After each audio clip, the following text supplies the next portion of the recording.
Ladies and gentlemen, welcome to the Screen Sermon Podcast yet again. As always, I am the Commish, speaking to the congregation, and today I have podcast now regular 2 weeks in a row. Josh is back on the show. Josh, how you doing? Great. I'm happy to be back for a second episode back to back.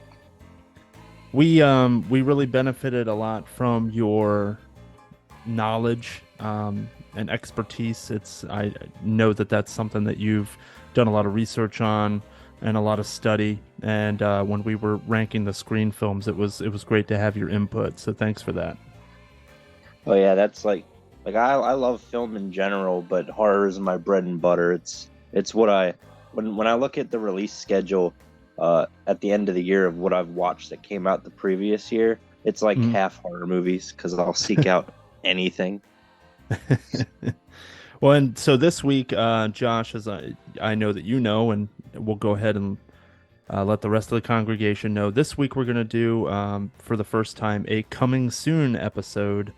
And essentially what that means is that you and I took a look at some trailers for upcoming films that are releasing in April, be they coming out in theaters, limited releases, straight to streaming services, what have you. And essentially what we've done is, in the spirit of just throwing a number out there, we've picked our top four trailers for films or upcoming releases that we're aware of, that are coming out and that are exciting us for one reason or another. And then the only real, I guess, rule that I put to it was, let's not have the same four. And so you and I kind of communicated prior to recording today.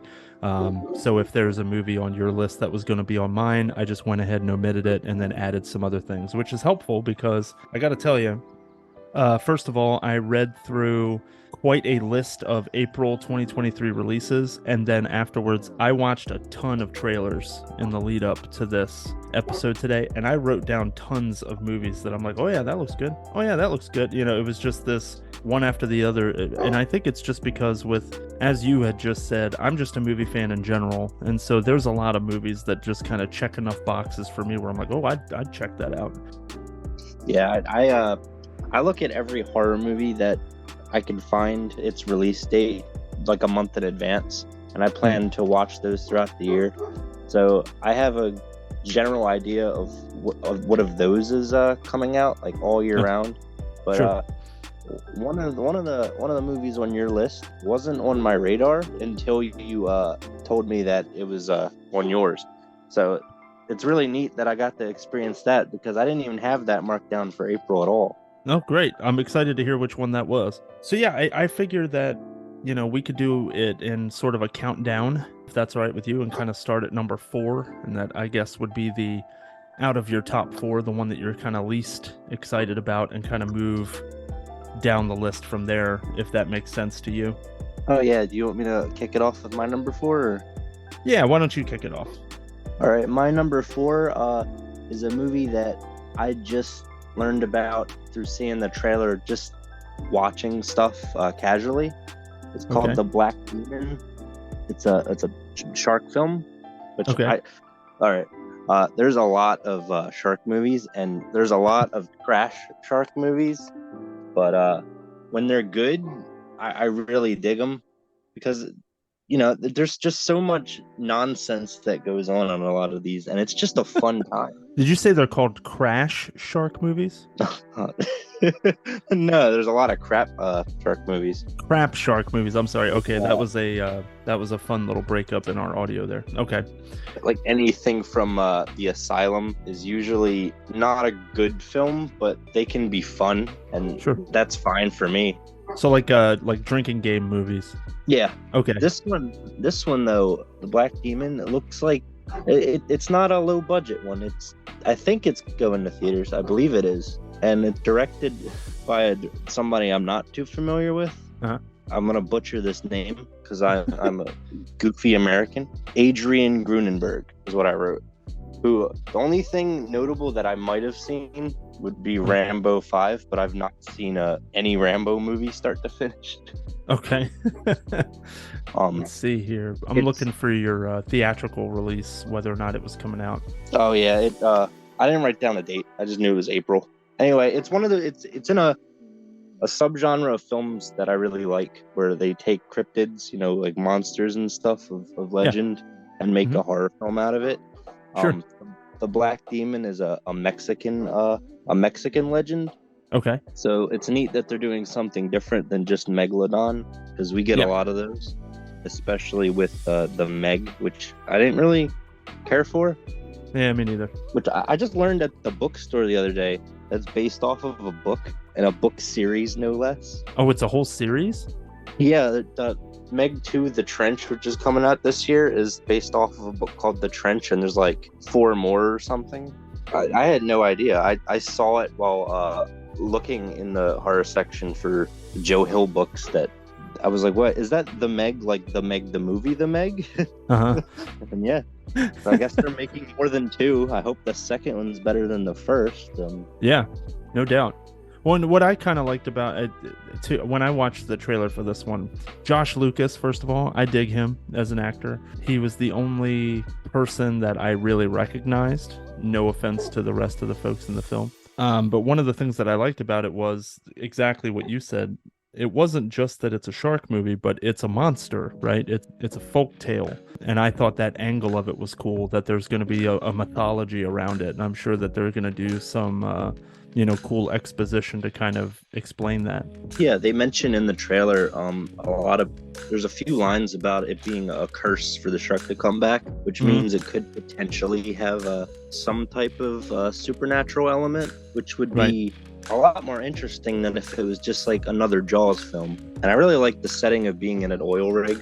There's probably plenty of films that have done oil rigs before, but not many that I've seen, especially at shark movies, because they're usually at a beach, unless the gimmick is something like a volcano or something. Right, or in space or whatever. There's a Monster Quest episode when Mega Jaws, and I believe that's this shark that's in the movie. Okay. Gotcha. Well, in Deepwater Horizon, I guess was that Mark Wahlberg oil rig movie. Just bringing up another one. Oh, I haven't seen it. Yeah, I didn't see it either. I just remember it came out a while back, and I think it was based on a true story of like a real disaster situation that took place on an oil rig. Yeah, and this one's in to be faithful to the legend. It takes place in Mexico, right? Right. And that's another thing that's unique to the film. Not that it's Mexican, but that it's faithful to the lore. Right. When it says here, I guess that it's based in Mexico, the story is, but they filmed it in the Dominican Republic. It doesn't surprise me. I'm sure it has something to do with taxes or something like that. Similar to how they're always filming in Georgia or Canada, and things like that. The one thing of note that I can say about Black Demon when I want, and it has nothing to do, at least I don't think, with the plot of the film, is throughout the entire thing, from what I was seeing, the little boy that's in the movie is wearing a pretty awesome eye patch. And I don't know if it's because he is just playing a pirate or if he is actually missing the eye and that's legitimately his eye patch. But I'm hoping there's some kind of explanation behind it, because it's not just your run-of-the-mill black eye patch. Like, it's a leather thing and it looks like it's got some type of significance in the script. Yeah, it kind of looks like a steampunk eye patch almost. Okay, I get the trailer's kind of playing on IMDb as we're talking. And there is a scene where he's looking through a telescope, and the thing isn't on his face. So I'm assuming he's just playing pirate. Oh, I'm surprised it's playing on IMDb. I didn't see ads for it until recently. Whereas I think the other three movies that I'm going to mention have had plenty of marketing. And so I'm seeing here release date of April 28th, and like you said, I'm assuming it's coming to theaters. I'm not seeing anything where it says if it's on IMDb's homepage, it should be. I don't think they've ever played a like a Netflix release on IMDb's homepage that I know of. Yeah, I don't really recall, to be honest. And I'm looking at movieinsider.com, which is where I got all of my information about what's coming out in April 2023. And as I was discussing with you earlier off show, that came with it a little bit of difficulty, because I came across Kodachrome, which I was actually going to put on my list because I was excited to see it. only to find out that Kodachrome actually came out to Netflix in 2018. So I'm not really sure why they are listing it as releasing in 2023. That's 5 years ago. It could be. I mean, they could just be releasing it in theaters again, like they. Well, I guess they didn't release it in theaters, so I don't know. Never mind. Scratch that. I don't know what I'm talking about. All right, on movieinsider.com, take it with a grain of salt. Okay, so April 28th we've established, and it says it's releasing limited. So I guess it's not going to be everywhere, which also probably means it's going to be streaming soon. Limited releases normally don't come near my neck of the woods, right up in the mountains. I was trying desperately to see Winnie the Pooh Blood and Honey when it was in theaters with Fathom, and I could not find it to save my life, so I had to get it on streaming.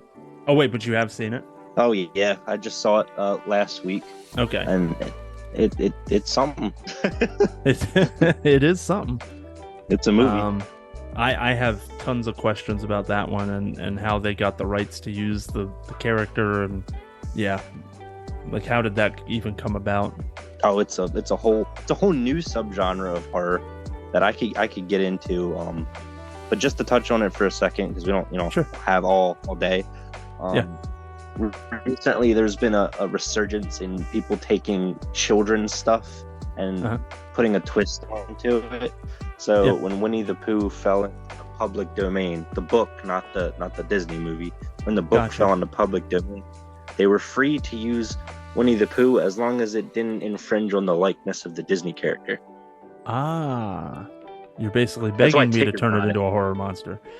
Yeah, that's why Tigger couldn't be in it, because Tigger was either in a later book or an invention of the Disney movie. I'm not sure. Okay. Well, actually, staying on this topic for a second, didn't they make a Pinocchio horror movie some years ago? Pinocchio's Revenge, is that what you're thinking of? I believe so. Yeah. Yeah, because they did that. And I saw that forever ago. I haven't been able to find it anywhere since. It's a fever dream. It's in that same vein, though, isn't it? Yeah, that one. If I remember correctly, that one was just a slasher. But I think my favorite of those was Guillermo del Toro did his Pinocchio, and it was fantastic. Yeah, we touched on that in the first episode of the show when we were talking about the Oscars '95, and it won Best Animated Picture. And Cody had seen it and told me how awesome it was, and I told him it was just one of those ones I was going to have to circle back and see. And now I'm hearing the same, praise being heaped upon it by you. So it really is just. I think I just need to take the time and sit down and watch it. Yeah, it was great. I watched it with my father when he was over here for Christmas, and man, we had a blast with that one. Okay, definitely should have won Best Animated Picture. Well, thank goodness it did. That way you didn't have to, concern yourself with, how did the sea monster win, or, turning red or whatever. There was a couple other ones that I can't remember what they were. So I'm sorry. Anyway, I really got you off track there. So The Black Demon releasing April 28th, limited release.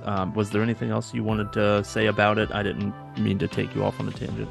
Oh no, it's fine. I'm just glad that there's still the fact that it has a theatrical release is very reassuring, because I'm glad they still have faith in doing shark movies, because I don't think they've done plenty of off the wall stuff with them, but I think there's still room to do neat stuff with it, like stuff like The Shallows was really good, or Open Water. I remember Open Water. I haven't seen it. Or is The Shallows the Blake Lively one?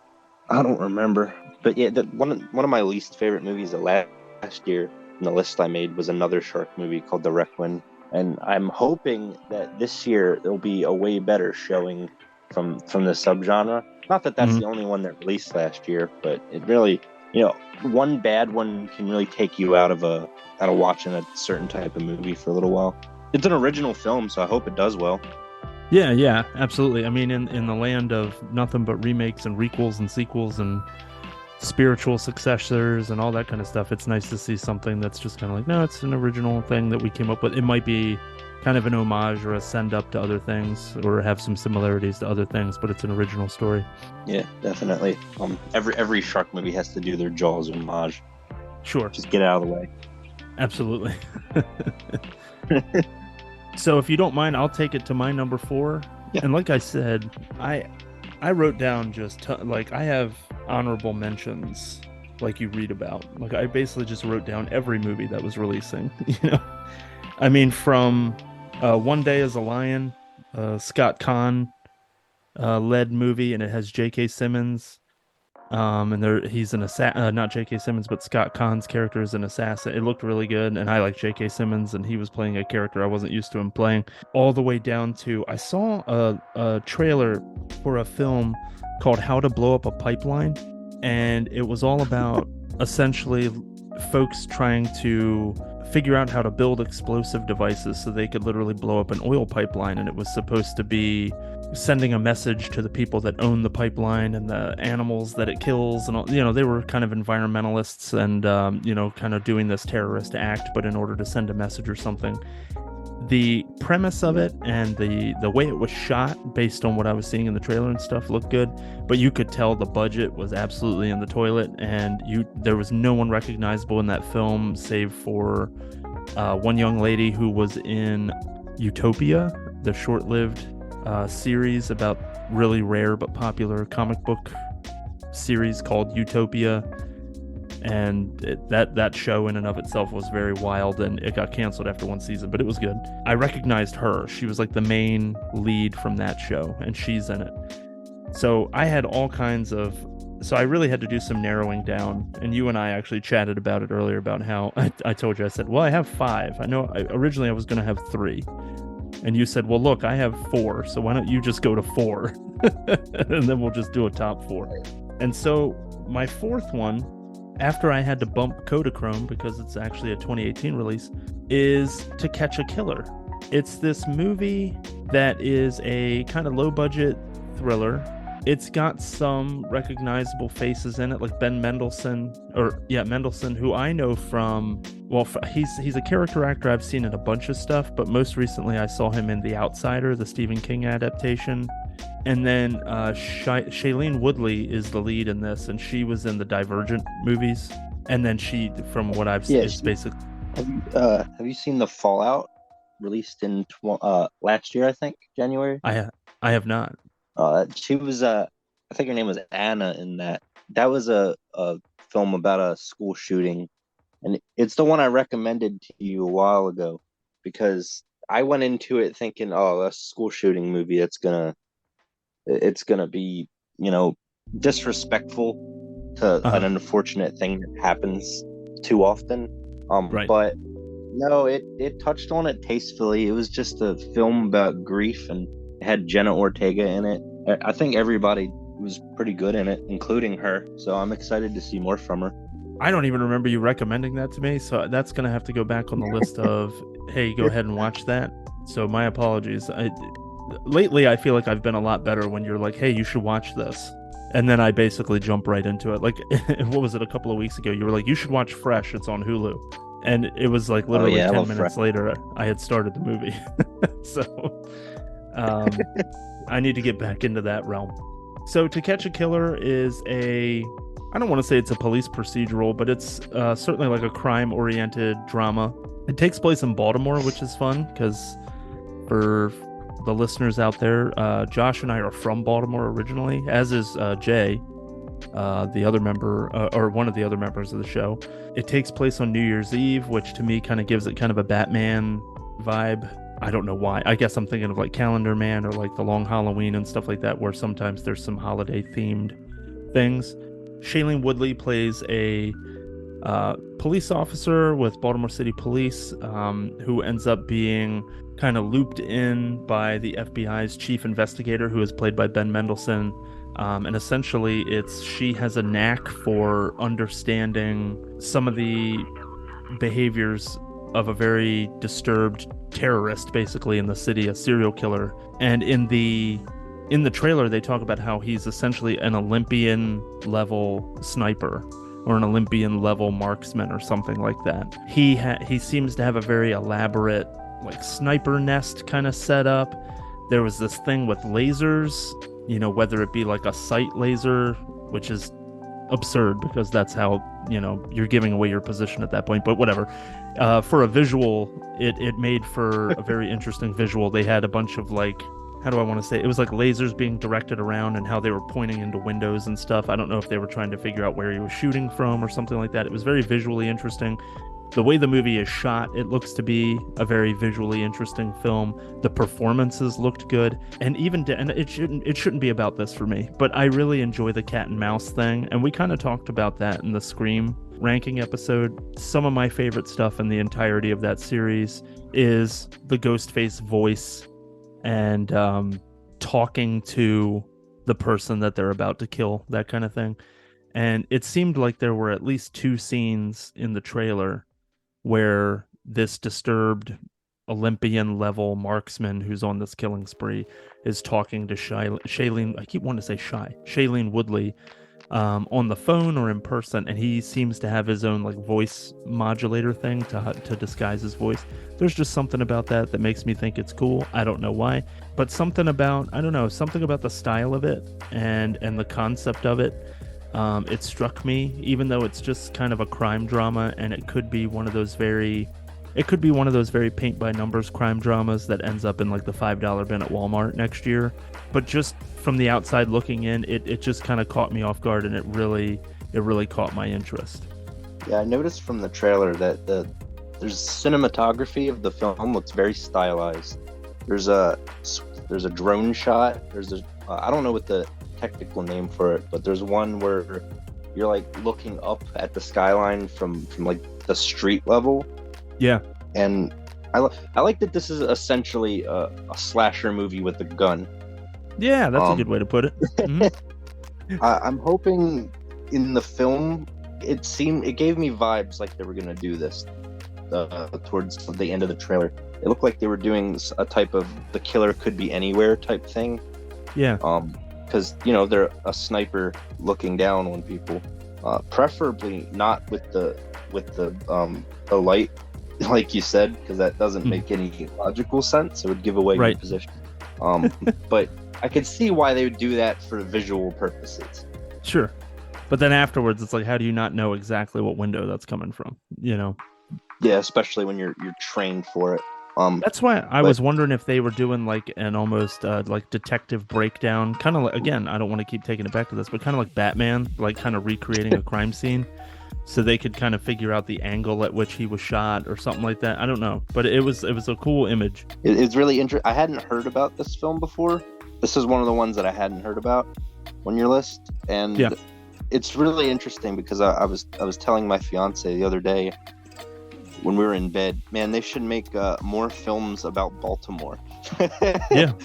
And then here we go. Turns out they did. In the same vein as stuff like Chicago and New York, it's just not as popular for film. I'm biased, obviously. Sure. Yeah, your like options are limited, right? I mean, it's any John Waters film. Yeah. The scene in Sum of All Fears where they changed Denver to Baltimore as one of the cities that gets blown up. Because in the book it was Denver. What else?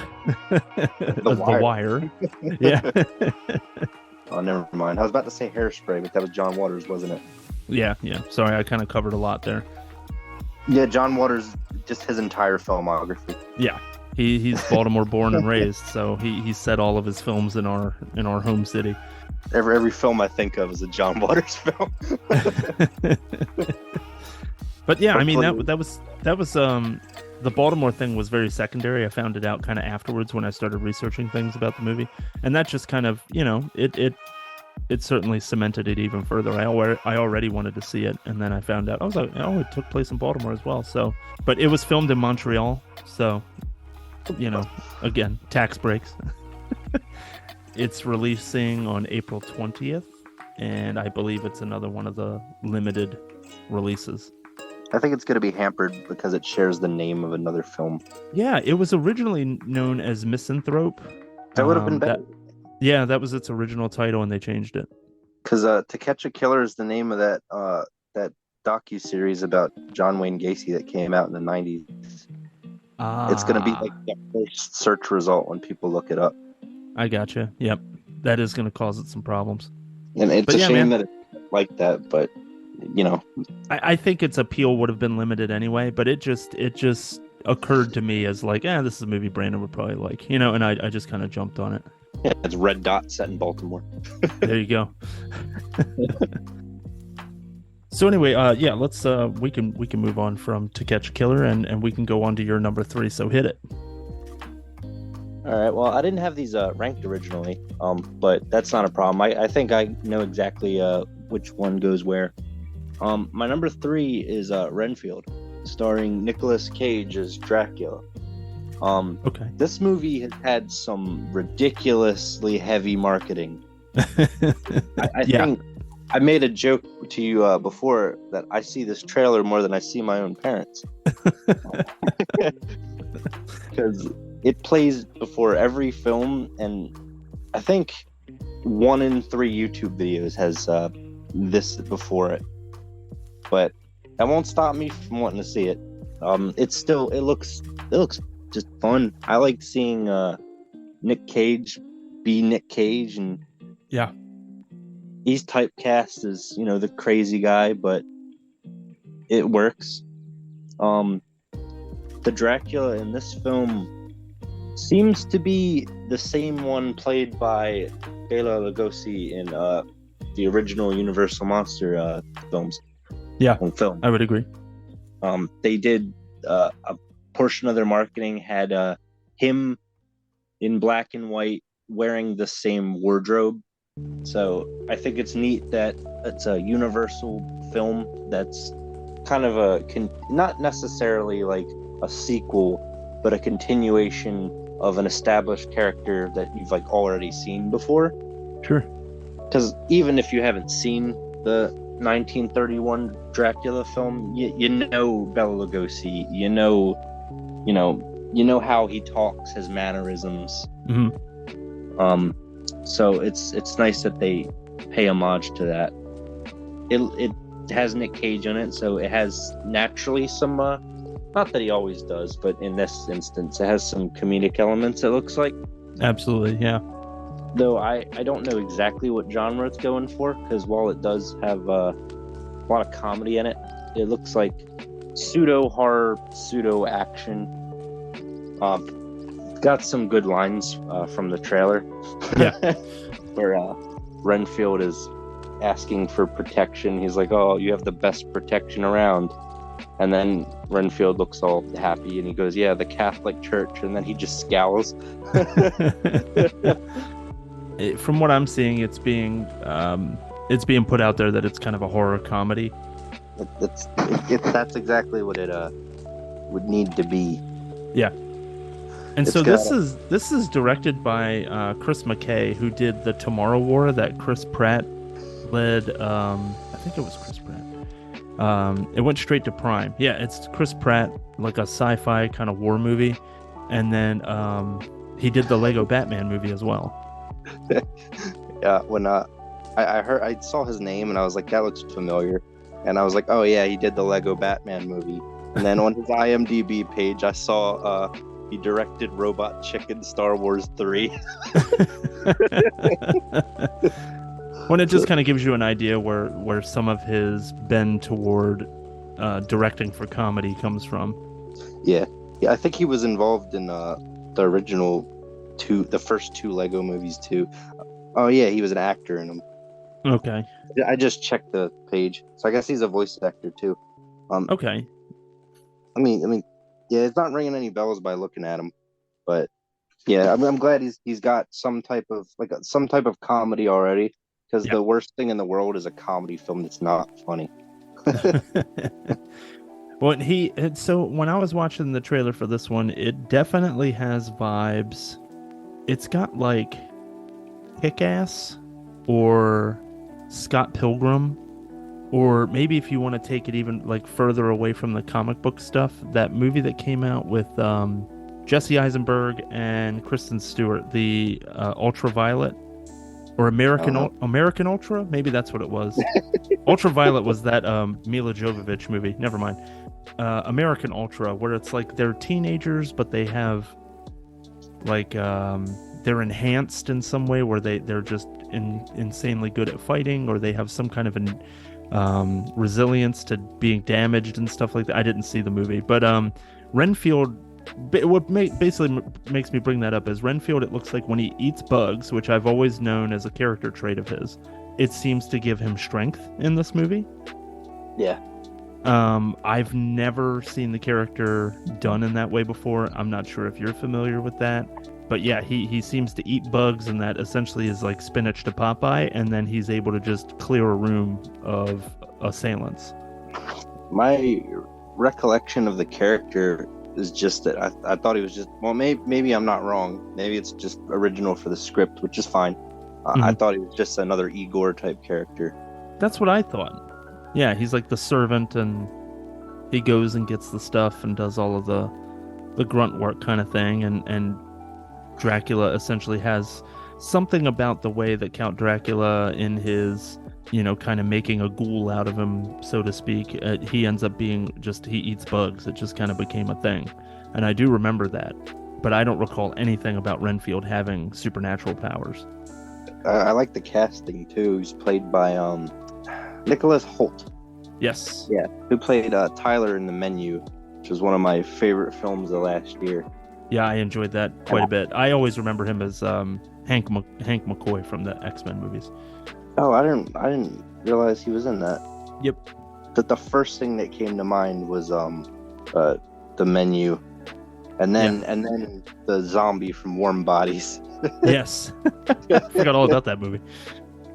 Yeah, that's why I was when he was in The Menu, I was like, oh wow, it's the guy from Warm Bodies. Yeah. And but no, he was great in that, and hopefully he's great in this.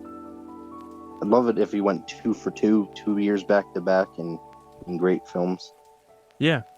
I'm hoping it's good. I think the one thing that gave me pause about it, and it might be completely wiped out by just, I am an unabashed Nick Cage fan, I think, as a lot of people are these days, and just enjoy seeing him in things. But there was a scene where Dracula, in the trailer, there's a scene where Dracula is essentially just going to town on a room full of people. And it looked like a lot of his like claw attacks and stuff, like he's clawing at people's throats and all that. It looked very computer generated. Yeah, that's always not great to see in a film, but there's time between its release and when the trailers come out that they could change things. So sure, it might have been a placeholder or something like that. So we can hope for more practical effects before it comes out.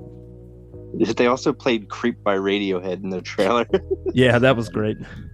And I hope that that's not in the film, because I feel like that song's used to death in films now. That's fair. That's a fair criticism. I thought it worked really well for the trailer. But it probably would be a bit too much of an on the nose, like if it's used for a montage in the film or something like that. Yeah, the last one I remember it being used, Fear Street 1994, which also had like a best of the 90s as its soundtrack. Yeah. To show you that sometimes, that's a bit, it takes you out of it. Yeah, because it becomes more about you're listening to a jukebox rather than watching a movie. Yeah, that's why original scores are so important in films. I agree, and I always prefer. I think that sometimes some music choices on a soundtrack can really make or break certain scenes or certain moments in a film. But in general, I would much rather hear an original score put together. And so just because we're kind of doing this, Renfield is releasing on Friday, April 14th, and it is a nationwide, so it'll be in every theater in the country pretty much. So it should be easy to find out there for the folks that are interested. Oh, yeah, I'll be seeing it. Maybe in theaters, maybe not. I don't know yet. Yeah, I'm still being a little cagey about exactly what it is I'm going to the theater to see and what I'm not going to the theater to see. Yeah, I managed to see Scream 6. That was the first time I had been in a movie theater since Rise of Skywalker in December of 2019. I go to the movies about once a month. So I really have to, and I alternate with my fiance what we pick, unless there's something like particular on a month that doesn't fall on ours, and we'll trade. So I picked Scream 6 for March. Okay. So April was all her, so whatever we see is at her mercy. Uh-huh. You just have to leave little hints, like notes written around the house and stuff. Yeah, well, I she probably wouldn't like Evil Dead Rise, so probably don't pick that. But Yeah. I still plan on seeing that with a friend. So she can watch whatever she wants. Anything else on Renfield, or did you want me to take it away with my number three? We could jump right into your number three, Commish. Okay, so my number three was Guy Ritchie's The Covenant. I like that it is sometimes, that is the title sometimes. Like they stylize it as literally Guy Ritchie's The Covenant. And the reason why I like that is when you watch a Guy Ritchie film, as I'm sure you know, you get a very specific experience. And I have, so this podcast, as I explained in the first episode, is all about me trying to reconnect with that part of my life where I was essentially obsessed with films. And I saw everything there was to see. I knew all the movies with Oscar buzz. I had seen most of them. I had opinions about what should win, blah, blah, blah, blah, blah. And then that time in my life came to an end, and I moved on and was doing other things and didn't have time for that anymore. And now this is me trying to get back into that zone. And I would say during that stretch of time, I mean, Guy Ritchie's films were certainly some of the ones that were influencing my taste in film and things like that. Lock, Stock, and Two Smoking Barrels, certainly Snatch and Revolver. Loved all three of those movies. The new Sherlock Holmes with Robert Downey Jr. I thought was a cool take on the character. It was very Guy Ritchie. And then I kind of fell out, and I hadn't seen anything from Guy Ritchie since then. And that's really wild because the first Sherlock came out in 2009.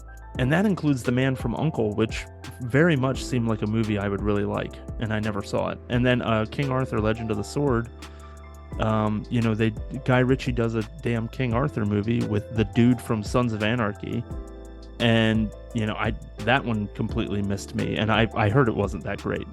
And then he did the live-action Aladdin film for Disney Plus, which I heard was god-awful, and the nothing about that. I watched the trailer for that movie. I didn't see the movie itself, but I watched the trailer for it. I read a lot about it. Nothing about it said anything to me that Guy Ritchie was involved, but evidently that was the case. He did direct that film. So I've been out of the Guy Ritchie loop for well over 10 years, and I saw the trailer for The Covenant, and it took me right back there. It's got a lot of his kind of director trademarks in terms of shot decisions and things that he makes. I like Jake Gyllenhaal. I'm a fan of his. Getting this again, I think this is an original story. I don't think this is based on anything. It was written and directed by Guy Ritchie, so I think that this is a completely new thing. And just the idea of this, it's a very simple story, and that's what I like. I think that's the part about it that I like. But if you can take a nice simple story and sprinkle it with that Guy Ritchie kind of style and flair, it just sounds like a win to me.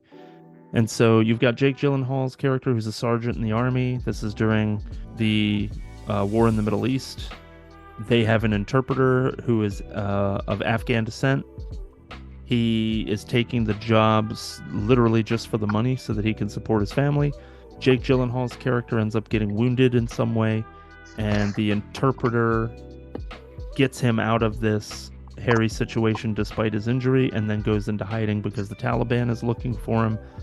And Jake Gyllenhaal gets to go home and finds out what happened to this man, this interpreter who saved his life.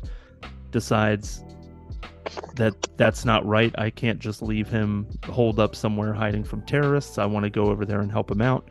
And from what it sounds like, the military kind of denies him the ability or the resources to go and do that. And so he has to kind of take it into his own hands. And, you're off to the races from there. I assume that's the end of the first act of the film. And then we're off to it. It looks action-packed. It looks like Jake Gyllenhaal is giving another classic performance, that I would expect from him. It looks like a solid movie, and it gives me kind of the warm and fuzzies, the idea of getting back into watching Guy Ritchie's stuff. Yeah, I unique to this. I've heard of Guy Ritchie's directing a bunch of different films, and I looked at his filmography because I knew who he was. But I've somehow managed to avoid seeing any of his stuff so far. Ooh, that's When future episode talk I'm hearing. Yeah, I knew about the Sherlock films. I knew Mhm. about Aladdin, no interest. Same thing with his Hercules film that's in development, Oh, and that's really? more so. I don't. Yeah, he's doing the live action adaptation of Hercules. I don't tend to want to see Disney's live action movies because I just don't like them. There's no point Yeah, of seeing something I know I'm not gonna really enjoy because they feel like a cash grab to me. sure.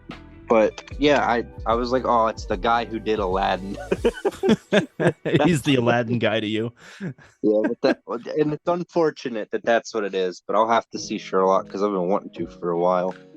Um, Yeah. but yeah, the trailer got me interested, and I didn't think that I would be when I put Mhm. it on because war films are really hit or miss for me. Yeah. Um, even though one of my favorite films of all time is a war film in Full Metal Jacket. Love that movie. Absolutely.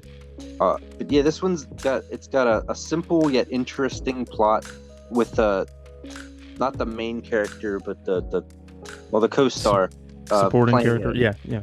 Yeah, there's a word for it. I just can't think of it. Um, being a interpreter, so he's got this. It's a war film about somebody's career choice, which is very Hacksaw Ridge to me, which is Sure. another Yeah, yeah, yeah. one of those war films that I actually did enjoy, I along like with that a lot. Saving Private Ryan, of course, Another great one. Yep. even if it is incredibly long, if I remember right. One thing that really sold it on me is they were like, "Oh yeah, the USA promised to bring him to our country, but then they didn't." And I was like, "Oh wow, they're actually showing a flaw of the U.S. military." Yeah. When a lot of these films tend to fall into pseudo propaganda a little Yeah. bit. Hero worshipping and yeah. Yeah, it's really nice to see. When you're talking about war, not not all the time does things work out the way they should. There's a lot of black and white there. Sure. So it's really nice that it's touching on that because I think that's the main thing that sold me on it. Because it's not gonna just glorify, the allegiance of the protagonist, or it's not just gonna be completely whitewashing a complicated issue that we were in. Sure. So yeah, and Jake Gyllenhaal is a great actor. He's in a lot of good stuff. So I'm excited to see him cast in it. I think the last thing I saw him cast in was might have been Enemy. It might have all the way back in Enemy Is that back the in Spider 2013. movie? Yeah, Okay. it's the last thing I specifically remember him being in. But part of that's because I confuse him with Ryan Gosling a lot for some reason. Really? I don't know why. Oh no, I looked up his acting credits, and he was in A Strange World by Disney as the main Yes, he was the character. dad. Yeah. I had no idea that was him when I watched that movie. That was a nice, safe animated movie. Yeah, I was like, it's an original idea, and it's got a lot about it I like, but it didn't do much with it, so Yeah. it felt like right middle of the road. It's not going to offend a single person that watches it. Well, it did, but that's Yeah, I commonly find that Jake Gyllenhaal is the best thing in things that he's in. Maybe not all the time, but commonly. And he certainly looks great in this one. And the one thing that I have to question is if you go back to Guy Ritchie's first handful of films, Lock, Stock, and Two Smoking Barrels, Snatch, and then Revolver in 2005. Swept Away, I don't remember. A big part about the kind of Guy Ritchie's flair is the music decisions that go into it. And I know that that's not necessarily all him, but I think he has a certain knack for that because he used to direct music videos. And so I'm curious to see what kind of music decisions are going to be made for The Covenant. Just because it's a completely different setting. It doesn't take place in England, which his first handful of movies did. I mean, heck, even all the way up to Sherlock Holmes, we're still in England at that point. This one is obviously supposed to be taking place in the Middle East. It was filmed in Spain, but it's the concept is still there. Every That film it's we've talked about. yeah, right. It takes place here, but here's where it's filmed. But yeah, I'm looking forward to it, and it's also worth noting that I feel like the way that we've been wrapping these up is just to kind of say the release date and where you can find it.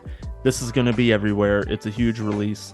The cardboard cutouts to advertise the movie are in every movie theater right now, Really? and it's released. And it's releasing on April 21st.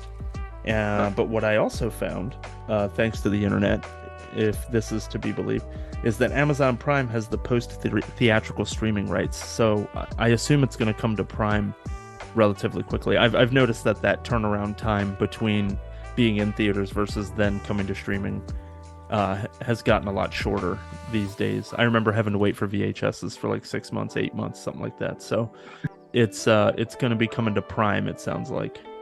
Actually, now that I'm looking at it, I think the only one that you picked that I have heard of prior was well, I don't want to spoil it, but I think 3 of the ones that you mentioned, you were the one that introduced me to them because I scrolled past the title and I saw the genre and I kind of dismissed it, which, you know, I gotta pick and choose I'll see anything, but normally that comes after I hear about it. Yeah, I hear that. So if something comes out and there's a lot of buzz, I'll be like, okay, I gotta check that out, even if it's not typically something I'd watch. Like, I didn't plan on watching the Tetris movie, but apparently some people liked it, so I guess I'll check out the Tetris movie. With the test screenings, I should say. Yeah. Wait, no, it did come out, so yeah, I'm hearing people who actually went to see it. Okay. But yeah, this is another one that you got me into, so that's neat. Yeah. Incentive to keep doing these. It's such a fun part of the show. It gives me an opportunity to do that, or it gives me the opportunity to receive that from other people, which is so helpful to me and this whole journey of just wanting to get back into watching movies. So yeah. Unless you have something to add, I could jump into my number 2. Fire away, I'm ready. My number 2, I think it just came out, but the Super Mario Brothers movie. I've been wanting to see since it got announced. Yeah. An all-star cast. It's got Chris Pratt as Mario, which people don't seem to like, but I don't have any issue with it whatsoever. Just to touch on that before I move on to some of the other casting decisions. Charles Martinet, who does Mario in the games, or Martinet, I'm bad at pronouncing anything. He still voices a character in the film. I would rather have someone like Chris Pratt voice Mario, which is a controversial decision, than his voice actor, because I don't want to hear that for 90 minutes. I don't want Bing Bing Wahoo for the duration of an entire film. Right. It's perfect for like the games and all, but get some voice actors in there. Chris Pratt's voicing everything nowadays, so why not? Yeah, absolutely. It's also got Anya Taylor-Joy, who's great. Charlie Day, who's great and funny. Awesome. Yep. Jack Black, who I I love Jack Black. I mistook him for The Rock in the trailer. That's amazing. He has a line, but I don't remember. He was shouting the sentence "I do not," and I swear if you go listen back to it, it sounds exactly like Dwayne "The Rock" Johnson saying it. Maybe Jack Black is channeling his Jumanji days. Yeah, little known fact: Jack Black as Bowser sounds like The Rock. Take that how you will. Keegan-Michael Key from Key and Peele's fame. Seth Rogen. It's just got a whole bunch. People don't like the voice casting. Meanwhile, I love it because it's just a bunch of names that you can say, oh, it's this guy from whatever. It's by Illumination, which is hit or miss for me. Yeah. They do about as much that I like that they don't.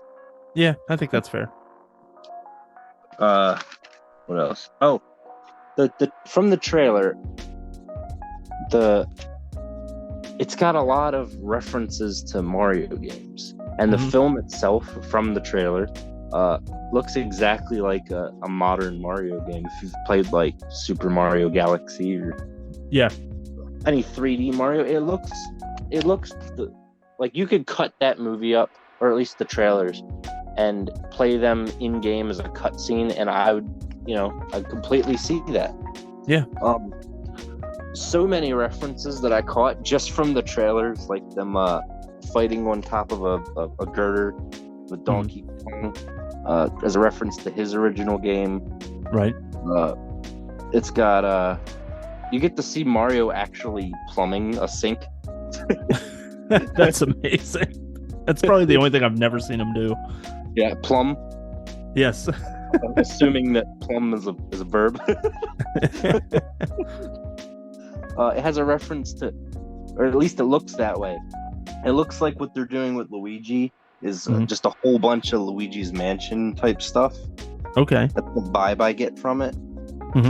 It's got a Mario Kart reference. Rainbow Road, no less. Yeah, if they really want to make me happy, they will reference the 90s Mario film. Okay.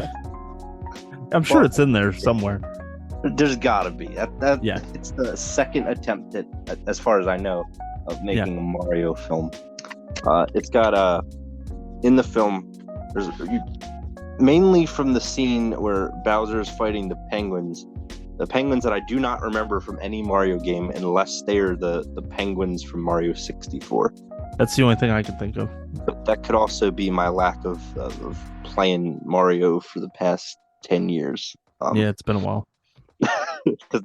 I think the most recent one I played was just, I think it was New Super Mario Brothers on the Wii. But I don't remember those penguins. But it's got in that scene, there's a lot of Illumination humor. They have their own brand of humor. Yeah. I wouldn't call it anti-jokes, but just the way that things are delivered is in a certain way. Like, pretty much the entirety of Despicable Me is that way. Yeah. And kind of that they have a very specific way about physicality with their characters. Like if a character in an Illumination film falls flat on their face, they do it in, a certain percentage number of cells less than another movie. Like those just very quick, like dropping straight down to your face. I feel like that's a very Minions kind of thing. Slapsticks for the sake of slapstick. Yeah. It works when it does, but it doesn't when it doesn't. That's the thing with Illumination. But yeah, I think they're one of the most hit or miss animation studios I could think of. Yeah. Because I everything I could think of, I either liked it or I didn't like it, and there wasn't any real. Whereas things like Pixar, I feel like even when they're like bad, they're still, they're fine, they're serviceable. Sure. But like Seeing Red. Just what, Turning Red? Turning Red, Seeing Red, Jesus. Yeah, Turning Red. It was fine, yeah. I'm going to bring up Pinocchio one last time. Go for it. One of the reasons it won Best Animated Feature, not that it doesn't stand on its own merit, was a weak showing from other studios. Yeah, and Cody and I kind of touched on that too. We went through the list of films that were nominated for Best Animated.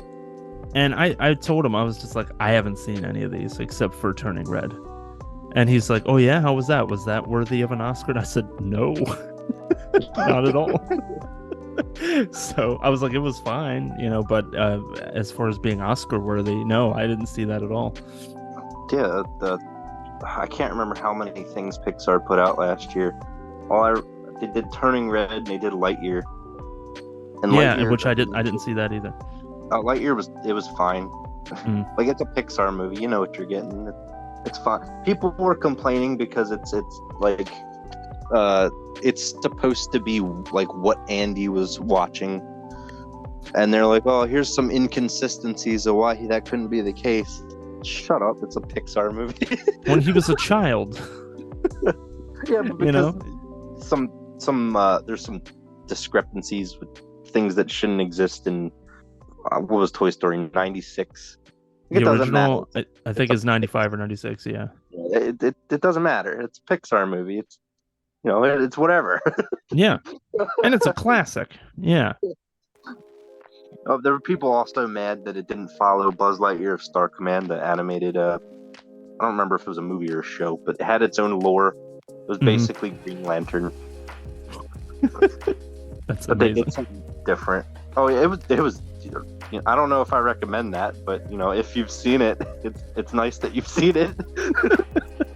There But were two. So there were two of these nostalgia acts for me that are releasing in April.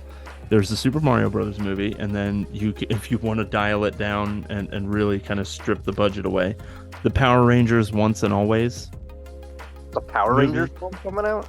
There's a new Power Rangers movie coming. It's like a special coming to Netflix, and it's got many of the original cast members.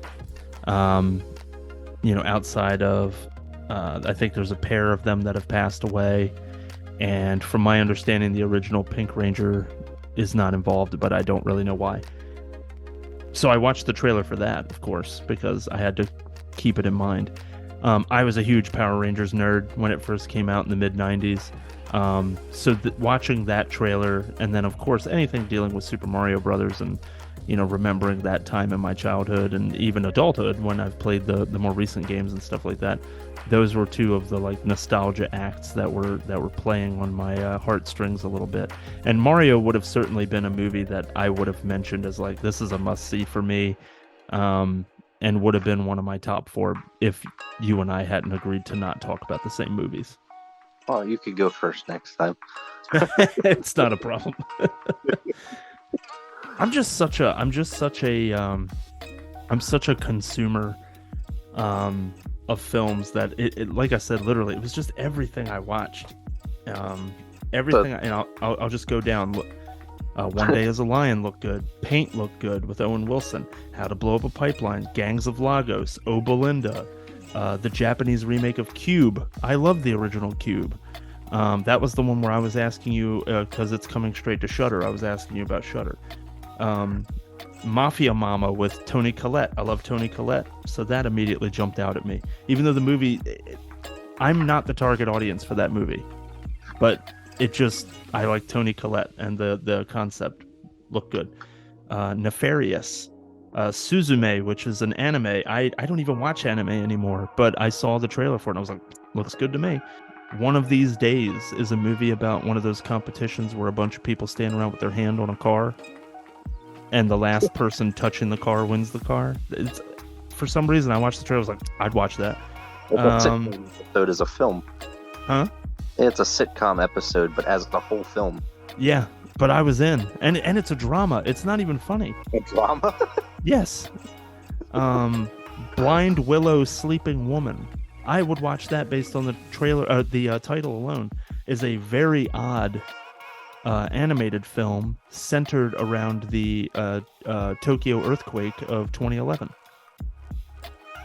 Like I said, it's just, and it goes on and on and on.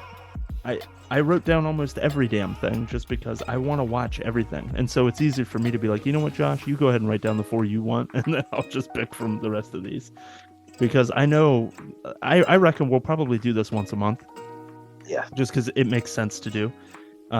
Without having to kind of come up with a higher concept for an episode. And I know every month I'm going to have a huge list. I just know it. Unless there's just a lean month of just not a lot of things coming out. And it's just because I'm interested in everything. I love all film styles. I like foreign language films.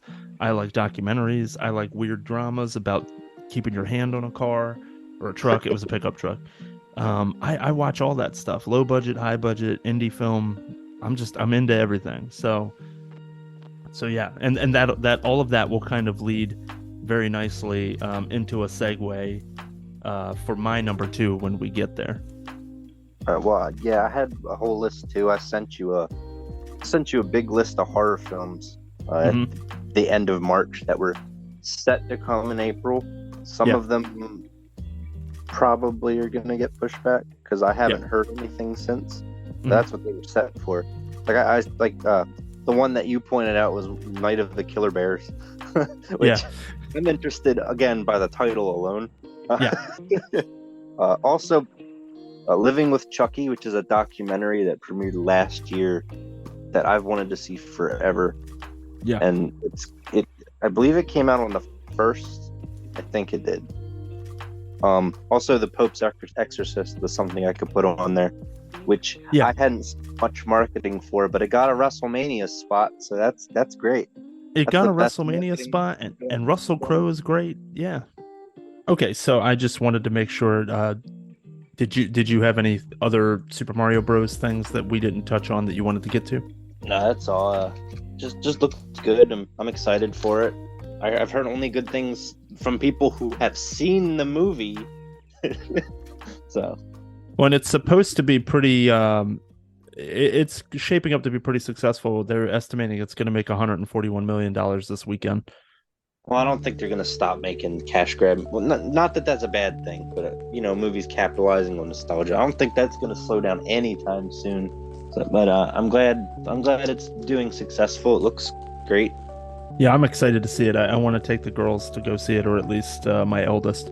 So jumping into number two for me, and this might be me kind of playing to the crowd a little bit. So, a couple of things. First of all, I feel like Netflix these days is getting a bit of a rap for declining in quality to a certain degree in terms of some of the other streaming services have more of the movies that people are looking for and more of the series that people are interested in. And every once in a while you get like a Tiger King or something like that. But for the most part, Netflix is kind of an afterthought. Here's one thing Netflix is good for: international stuff. Netflix will release a lot of the cool movies and series that are coming out of parts of Asia, that are coming out of Spain, like with Money Heist and things like that. So they really give you the opportunity to kind of keep up with some of these things, which is great. And here's why I say that. My review with Cody of the film RRR got quite a bit of interest from folks on YouTube. That episode got quite a lot of comments on YouTube, and a lot of it was oriented around filling in some of the information gaps that we didn't have. I mean, Cody and I are very open about, like, we just don't know. That might be, the filmmakers specifically saying something about the political thing going on in their country, something like that, but we just aren't aware because we're American and we're ignorant, and haven't done our homework. Well, in the YouTube comments, we're getting the opportunity to kind of have some of that information filled in, getting recommendations from folks about seeing another of the director's films because it's the highest grossing movie in Indian cinema history, which is something I'm very interested in taking a look at. And it really just kind of opened my eyes to the fact that there's probably an entire contingency of folks out there in countries other than America who support films that are made in places other than America, who might be interested in the Screen Sermon podcast and giving us the same thing that I'm kind of looking for, where it's just like, here's some recommendations of some stuff that you can watch. Here's a director that gets, a lot of praise in my country, but people in the United States just aren't familiar, that kind of stuff. And I feel like I'm kind of playing to that audience a little bit with my number two, but legitimately, this movie caught my eye and I want to see it. It's called Hunger, and it's from Thailand. So it's a Thai film, and it's another one of these food industry thrillers, so to speak. The Menu was an out and out horror movie. Like, I admit that. This seems to be less about that and more it's a drama film that happens to take place in the fine dining food industry. And I read a little it again, and you'll notice this a lot in movies that I'm interested in. It's shot in a very striking and interesting way. I've got a thing about cinematography. It can make or break a movie for me a lot of the time. It's shot really well, and the performances are very good. And so this is now my turn to butcher some names because Thai names are very hard. The lead antagonist, or who appears to be the antagonist, is Chef Paul. He appears to be a celebrity-esque chef, a la, I don't know, Gordon Ramsay-ish, but without all of the television stuff. And he is the lead chef over a fine dining troupe of chefs called Hunger. And they have a very highfalutin, customer base. The elite is who they tend to do a chef's table service for and things like that. Very tailored and specific meal planning, similar to the way the menu kind of portrays that. It very much looks like that. This guy that plays Chef Paul, and I believe it's Nopachai Chayanam or Chayanam, he seems awesome. Like he just does an incredible performance from what I can see in a 2.5 minute trailer. So I'm very interested in seeing him and his dynamic with the lead actress that's in this. And essentially the premise of the film is a character named Aoi is a young lady who is working in a hole-in-the-wall noodle shop, which is very popular amongst the local like blue-collar workers. She is effectively recruited by Chef Paul to join Hunger because he notices how talented she is and thinks she's wasting that talent in a dead-end, going-nowhere noodle shop. And the rest is basically history. It's her trying to kind of live up to these expectations that Chef Paul has of her. She wants to be special, etc., etc. And I read a lot about how the themes of this film are essentially, of course, about wealth and disparity, and also just the very human side of, no matter whether you're poor or rich or whatever, human beings in general have this drive to constantly move to the next thing and achieve the next thing. And so, in essence, and it's pretty bleak, humanity, we're all doomed to die hungry because we're never satisfied, that kind of thing. Yeah. And so there's always this dissatisfaction, a desire for change. People are always looking for these things.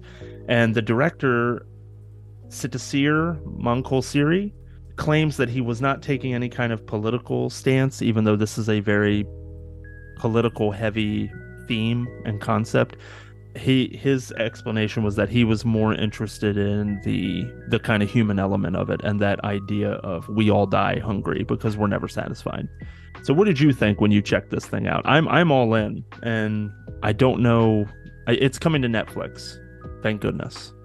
Upon watching this trailer, it I think out of everything that I watched of the new ones that I hadn't seen before, because all three of your picks so far have been the ones that you introduced me to. I don't know how I haven't heard about this, because I looked in April Horror and it was nowhere to be seen, but that could be attributed to it being out of Thailand, if I'm being honest. It doesn't have a wiki page, if that helps. There's been quite a few horror movies coming out of Thailand, and I've seen maybe one or two. Nothing that I can name off the top of my head. And I'm really interested that Netflix and just in general, more of the films coming out of that country are to a wider audience that wouldn't normally watch them. Yeah. Because there's a bit of a stigma, at least where we are in the US, about watching subtitles. Yeah, a lot of people have issue with that. That limits your scope of film so much. Yes, I agree. So many interesting films coming out of places like Mexico, Spain, Japan, but those are just the big ones. Thailand's, when people think of foreign cinema, Thailand's normally an afterthought. Yeah. And I'm hoping that changes in the future. Yeah, absolutely. This film looked like what I assumed the menu was going to be like, because I went into that blind. Yeah. It seems to touch on the same types of, industry issues that it did. Maybe not the same ones, but in the same way. Yeah. From what I saw, it looked like the what was being served was like, for some reason, whenever I love chef horror, and I always default to thinking that it's going to be cannibalism, because that's like the first thing my mind goes to. It looked like they were eating bloody meat. That could be anything, but once again, I'm gonna say I think it's cannibalism, because they have this bent toward shooting it very close to their faces and their mouths and things like that, so they just look like, it looks horrifying. Yeah, but that could be a stylistic thing. It could be. There's been times where things have been shot where you're doing, just regular run-of-the-mill stuff, and it's shot in a way to provoke an emotion. It could be that, but my brain sees chef horror and it thinks cannibalism, because I don't know, I'm a messed up individual. The line that I wrote down, because I wrote like a few notes for each of these, the poor eat to end their hunger, but when you have more than enough to eat, the hunger doesn't end. Yeah. Okay. Hmm. That's I don't know if that's the tagline or anything, or if it even has a tagline, but that's a really good line. Yeah. I think that might sell me on the film just right then. If I saw the title and that, I'd want to see it. I don't really have any context about like Thai politics or anything. Yeah. That's So where I'm lost too, for sure. hopefully, maybe your viewers again can fill in some gaps there. Yeah. I Um, hope so. That would be so awesome. Having international fans that could, tell, because we don't get the full context of it not being from the country. It's always nice to hear from a voice from overseas, Yeah. in that country, because there's always something that you miss just from cultural clashes. Yeah, because we're forced to take it at face value when a viewer who is actually from that country and has any idea of what those themes and things like that actually mean. It means something completely different to those folks, and they probably get so much more out of it than we would. Not to mention things can get lost in translation, metaphors, quotes. Very true. The translators have to, contextualize the entire script and make it work. But Yeah. I think no matter how you cut it, you're almost always losing something, whether Sure. it be the cadence in which is spoken and how it reads is completely different. Yeah. But I'm not going to learn every language that I watch a film for. That's not. Yeah, that's not going to happen. I'm going to do my best, but that's about all I can do. Touched on everything else I thought, as far as themes, and I could tell that there's a running theme with the trailers you're picking, because all of them are very stylized in their cinematography. Yeah, I think I have I think I have a type. And I don't think that I don't think that I ever really realized it before. But now that I'm kind of getting back into it, I definitely think that I just have a certain type that I look to. And if a film doesn't look a certain way, it's not going to capture my attention like one that does look that way. But yeah, so to kind of wrap up on Hunger, it releases literally on Saturday and it's coming straight to Netflix. I'm assuming that means all of Netflix, but I know that Netflix is different from one region to another. So I'm hoping it's to Netflix at large so that it's there for me to watch this weekend. Yeah, I'm probably gonna check it out either this week or well, I guess it would be next week or the week after. Yeah. And if I'm if sure. I get a chance to put eyes on it and you haven't seen it yet, I can also tell you like, yeah, absolutely, you should watch this, or maybe don't waste your time. I don't know. I might. There's been times where things got really poor reviews, and I went anyway and liked it. So Sure. Yeah. I'm open to whatever. If it catches my eye, I'll watch it. Yeah, that makes sense to me. But that's all I had for Hunger. So if you're ready, you can For go my- ahead and my fire away number with number one. one. Yep. Number one. My number one is I mentioned it earlier, just Mhm. briefly, but Evil Dead Rise. Absolutely. I realized, because I like to watch when there's a franchise film, I like to watch every piece of film in the franchise beforehand. Yeah. And the TV show in this case, but not always do I explore everything because there's comic books and I don't have the time. Oh, yeah. But I realized in thinking about the Evil Dead franchise that I think this, even though I wouldn't consider it one of my favorites, I mentioned Scream and Child's Play being my top two. Yeah. I think Evil Dead consistently has the most films that I enjoy out of any Yeah. horror franchise. Yeah. Because I I look mean, at the scores for them and they're all high.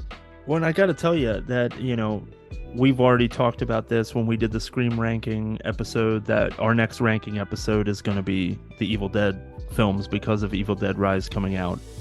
And you and I kind of discussed in that moment that I'm honestly not even sure how I would rank those movies because I like them all. Yeah, I've settled for my top and my bottom. I'm gonna give them another one. I just watched them. I'm gonna give them another once over. Yeah. But I've settled what's my top and my bottom. But all four of them or at least three of them are like extremely close. Yeah. One of them is a little bit farther than the others, and we'll touch on that when we have the episode. Sure. along with I don't know how I'm gonna rank Evil Dead Rise. So Yeah. maybe it'll be the best one, but it's the first Evil Dead film in the last one was 2014, right? I think. Either 13 or 14. I think it's 9 or 10 years. Yeah. And I saw that in theaters, and it Okay. was great. I actually saw that in theaters, and then the week it came out on Blu-ray, I Mhm. saw it again. So yeah, I'm way bigger Evil Dead fan than I thought I was. Turns out I really like this. Yeah, because when we talk about horror franchises, it's not one of the first few that come to mind when I think of my favorites. But I'll be damned. Yeah. Directed by Lee Cronin, who my only experience with is he directed an episode of a short-lived show on a defunct platform, and the show was called 50 States of Fright. It was on Tubi, which does not exist anymore. Oh wow. Okay. The gimmick was like I think they had to be 15-minute movies or episodes or something. It was Okay. supposed to be things you watch on your phone, I see. which is why it failed. It's the first Evil Dead film since Army of Darkness Right. veer away from the formula. Yeah. Because I would argue that Evil Dead 1, 2, and 4 are the same film. Yes. However, each of them is completely different, which is so interesting about this franchise. Yeah. You have 3 films which are essentially the same script, and they each have different tones. Yeah. They're like, only when you really examine them can you see, oh, I just watched the same thing again. Yeah. It takes balls to make the same movie that many times and have it be good and different each time. Yeah. That's a really good point. The makeup, because I dabble in been doing practical effects non-professionally for years. Mhm. So seeing the makeup in this looks great. The mother character genuinely looks terrifying. Absolutely. I don't know if Sam Raimi's involved in this. I didn't see that he was. That was one of the questions I had as well. Yeah.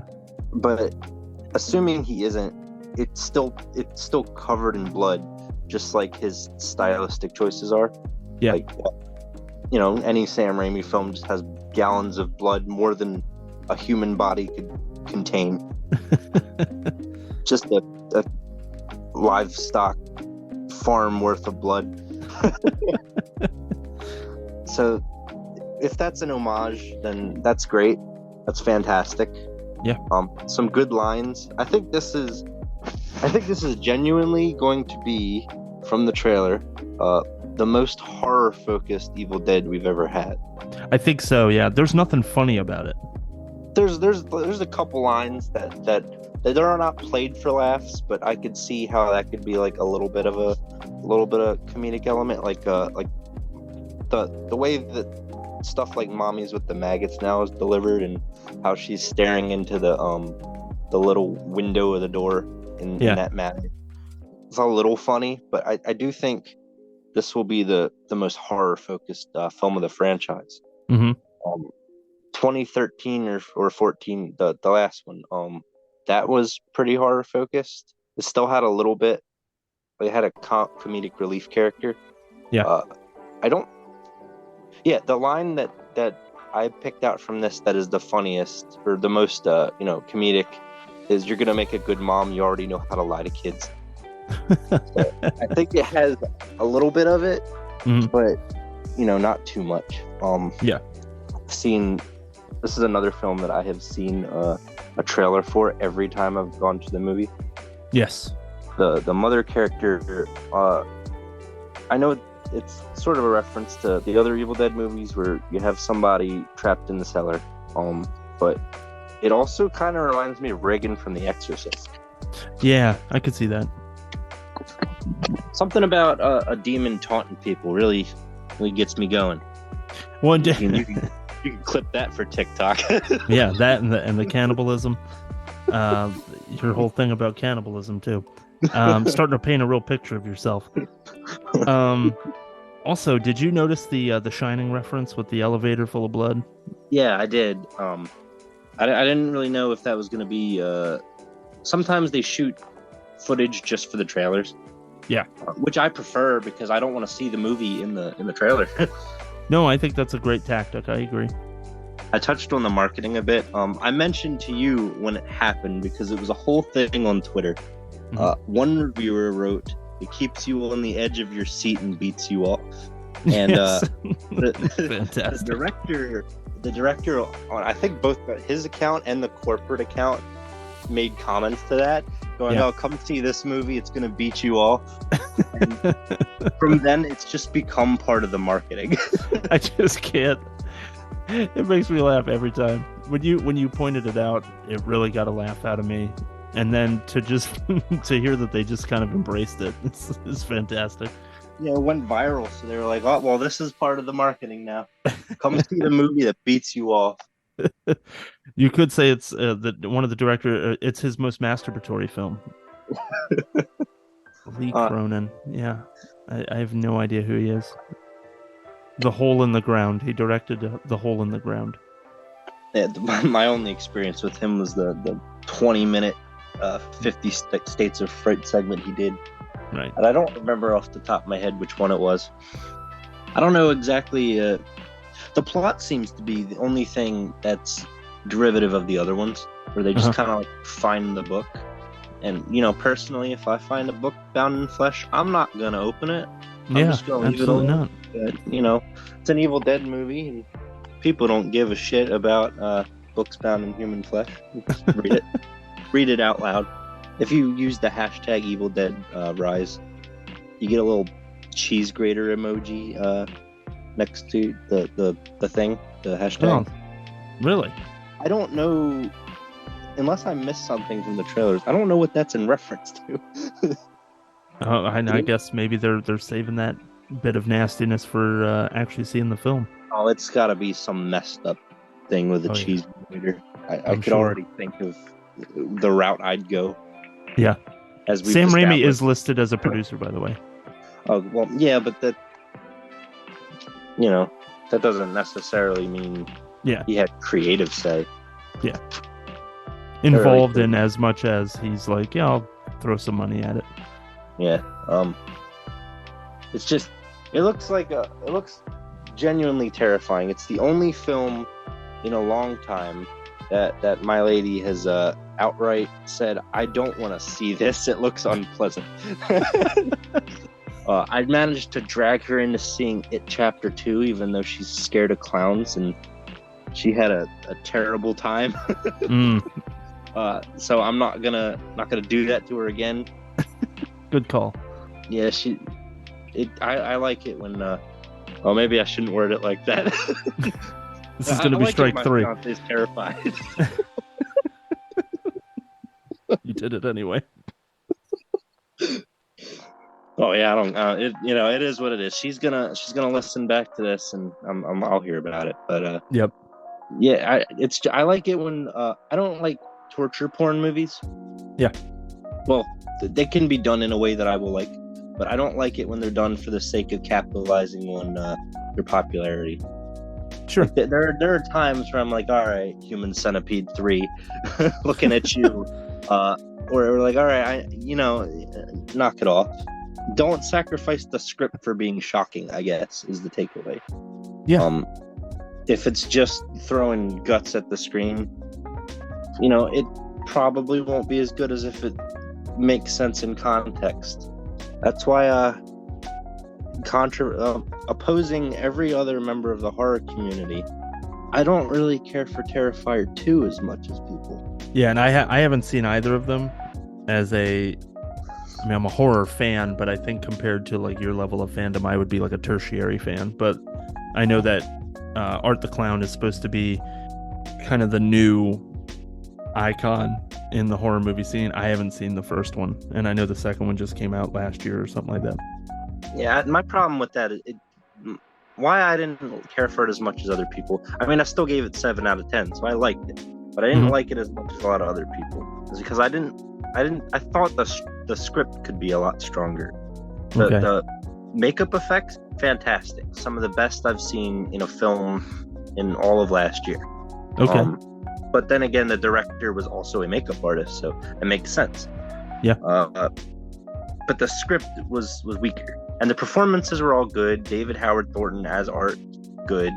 A lot better than he was also the not Grinch and the mean one. It's this when a script is poor, it makes me not like the film as much. Sure. Evil Dead Rise seems to be very good on all fronts. As far as, I don't know what the plot's gonna be, but Yeah. I know the point A to point B because it's an Evil Dead movie, Yeah. even though it seems a bit subversive for the films. Yeah, they are kind of keeping that. They're kind of using imagery and stuff, and they're not outright telling you this is what the story is. It doesn't take place in a cabin for one, Yeah, completely that's true. different It's like an setting. apartment building. Yeah, so you get to see I don't know, more contemporary setting, like the Yeah, not a dilapidated cabin that's been sitting there for God knows how long. right. Not sure how I don't remember exactly how they got the book or why it would be in an apartment, but Yeah, interested to see how they get to that point. just the previous tenant. It was Bruce Campbell. Like Yeah, just you got. Bruce Campbell too, not Ash. It was Bruce Campbell. You got to stick Ash Williams in an Evil Dead movie somewhere. He's got to He be in said- there. Yeah. He said he wasn't, but I'm not buying it. Yeah. And hopefully I'm not disappointed because he did outright tell me he wasn't going to be there. But I'm a wrestling fan, and people's word means nothing. That's right. No retirement is real. So I think I touched on everything I wanted to. What about you? I think you said it all in terms of kind of the things about the movie, and I jumped in there and added a few bits and bobs here and there. So the only thing I would add to it is it is releasing on Friday, April 21st nationwide, and yeah, I mean, it looks like the next big platform for horror, which of course is why we're going to rank them. Got to go where the people are. If people are going out there to see Evil Dead Rise, we'll talk about the Evil Dead movies. I think it only makes sense. So I'm just going to jump to my number one, and just we can wrap this thing up. And my number one is Beau is Afraid. This is really just two things about this made it jump out to me as the one that I have to see in April.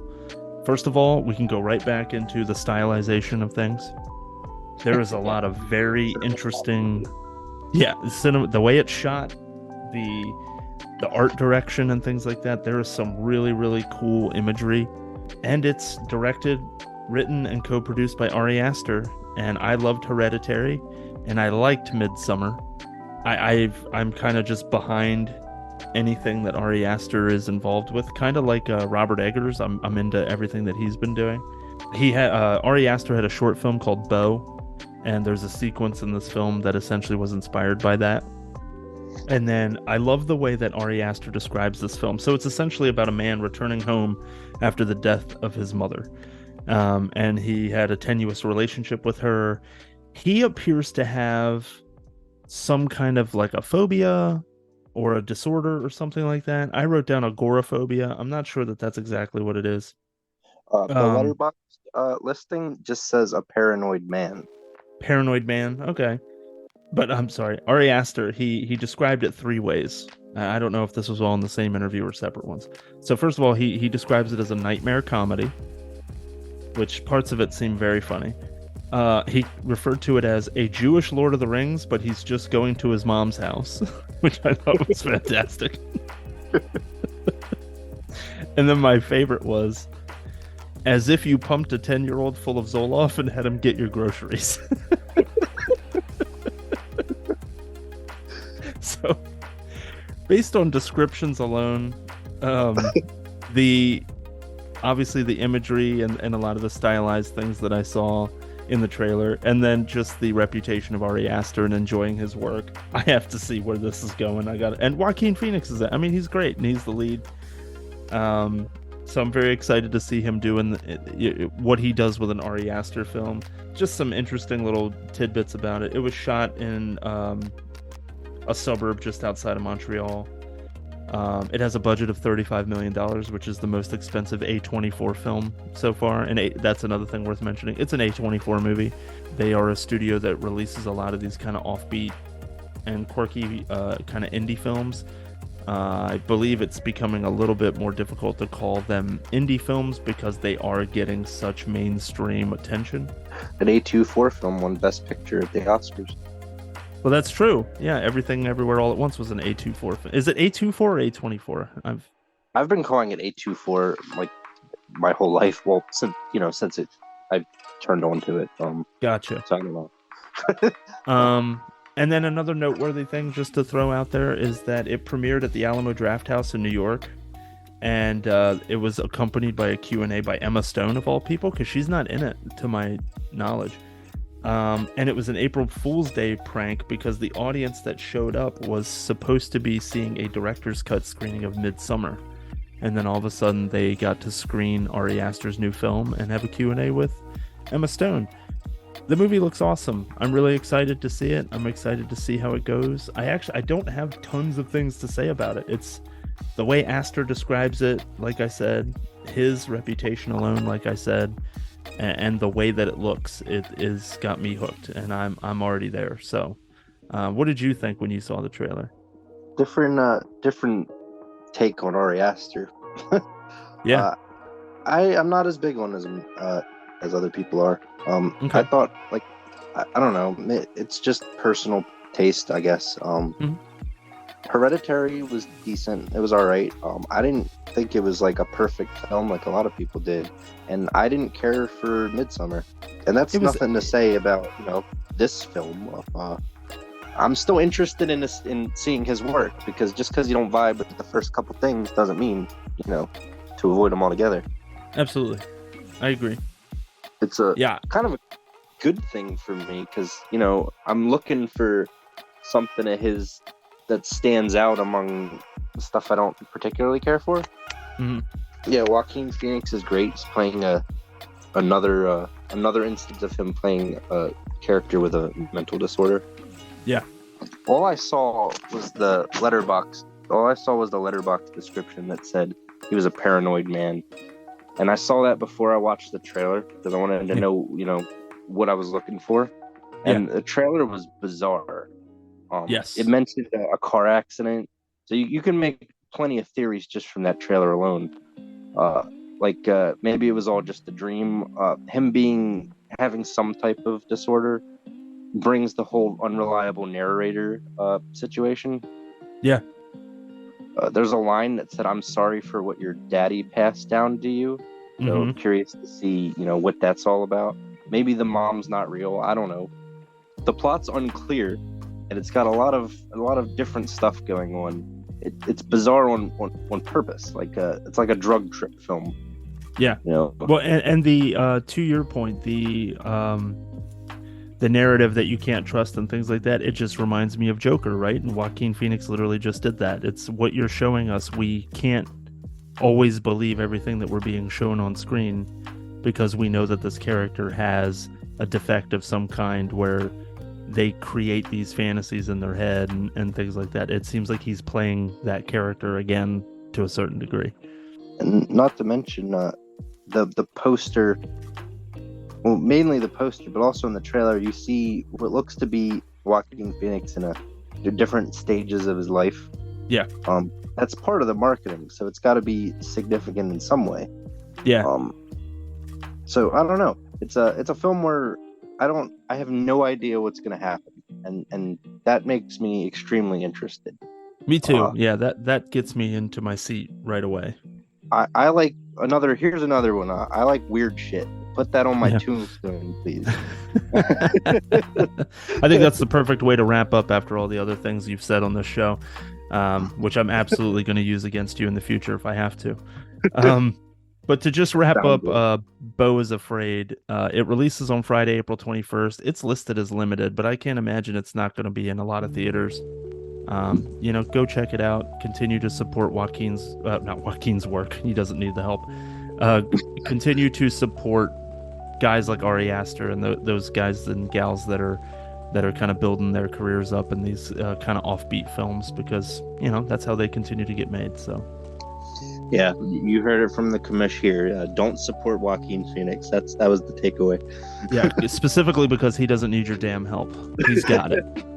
But with that being said, Josh, I think we've given the folks of the congregation a pretty decent look into what they can look forward to in April. If the things that we're interested in interest you, hey, we've already given you a little bit of a breakdown as well as their release dates and where you can find them. And we hope that this coming soon episode of the Screen Sermon Podcast has been helpful to you. It was fun, and I look forward to the next one. Yes, indeedy. Folks out there, please find us on Facebook, find us on Twitter. We're on Instagram and TikTok as well. We haven't really gotten into posting there too much, so give me some time. I'm still figuring that stuff out. And we also release the podcast onto YouTube. We just do it a couple of days later than we do the posting that goes up on Spotify. So please come and find us. And you can also email us at screensermonpod@gmail.com. And we look forward to continue hearing from you folks, be you from the U.S. or international and beyond. And we will be back with another Screen Sermon Podcast next week.